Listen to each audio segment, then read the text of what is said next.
अब ये peak time आ गया, ये बिल्कुल गोल्डन चांस है आपका, एक स्वर्ण युग है भक्ति का। इसमें लगभग हजारों वर्षों तक अब ये भक्ति चलेगी।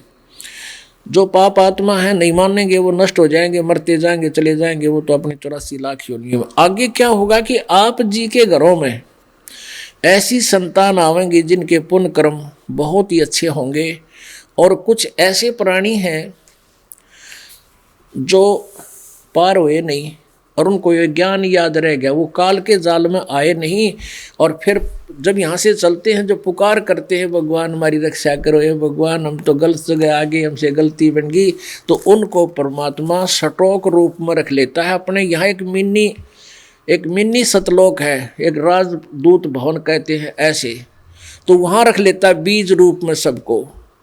और अब उन पुण्यात्माओं को फिर इस कलयुग के इस पीक टाइम में, इस स्वर्ण युग में अब जन्म देगा।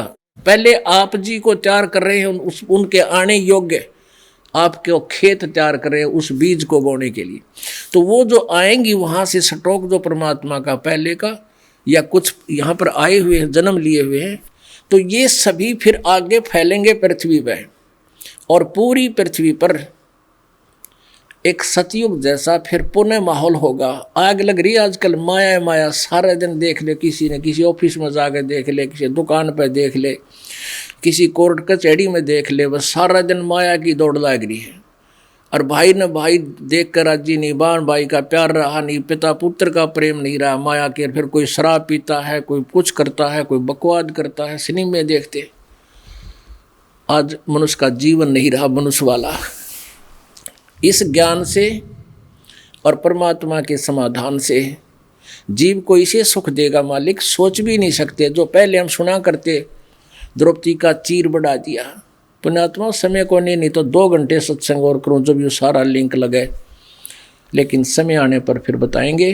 तो इस प्रकार वो परमात्मा अपनी प्यारी आत्माओं को, अब जैसे क्या होता है कि जैसे ही बाप जी पार हो गए वह हो गए, नहीं होए ना वो फिर सटोक, या तो सटोक रूप में रख दिए जाएंगे या फिर काल के हाथ चढ़ जाएंगे। उनमें से ब्रह्मा विष्णु महेश बना होगा, उन्हीं में से मनु जैसे महाराज बना होगा। वो पहले वाले मनु तो 84 लाख योनियों में पहुंच गए हैं, और उन्हीं में से व्यास बना होगा, उन्हीं में से और पाराशर, ये पूरे पात्र तैयार कर रखे उसने। तो वो धक्के खाते हटेंगे, अपने पुण्य का नाश कर लेंगे और फिर वो बर्बाद हो जाएंगे। और उन्हीं में से कुछ पुण्यात्मा ऐसी है मालिक, फिर उनको दोबारा कलम चढ़ा होगा, जैसे द्रौपदी को ऐसे आकर के रक्षा की, फिर धीरे धीरे अब उनका मनुष्य जन्म होगा। अभी तक तो नरक में पड़े हुए ये 5 पांडव और ये द्रौपदी वगैरह, तो वो शरण छोड़ करके ऐसे चले गए। फिर भी कहते हैं बेटा बाप से विमुख होई, पूत पिता से विमुख होई, तो भी पिता जान मल धोई। अगर पुत्र पिता से विमुख हो जाता है, यानी पहले विशेषकर पुत्र ही जो है बकवाद करा करते, बेटियां नहीं, ऐसा जैसे आजकल हो जाता गड़बड़ी, तो पुत्र ही पिता से विमुख हो जाता, दारू घुट्टी पीने लग जाता, बदमाशा दौरा बैठने लग जाता, तो पिताजी फिर भी वो कभी भी आकर के माँ पिता के शरण में गिर जाता है, जो गलतियां कर रहा होता है, तो पिताजी उसके सारे दोष माफ कर देता है। तो ऐसे ये परमात्मा इतना कुछ गलती किए हुए हमको फिर भी आकर के संभाल लेता है, कलम चढ़ाता है। तो ऐसे द्रौपदी और अन्य टटेरी आदि जितनी पुण्यात्माएं थी, वो पूर्ण परमात्मा ही उनकी समय समय पर मदद करता है।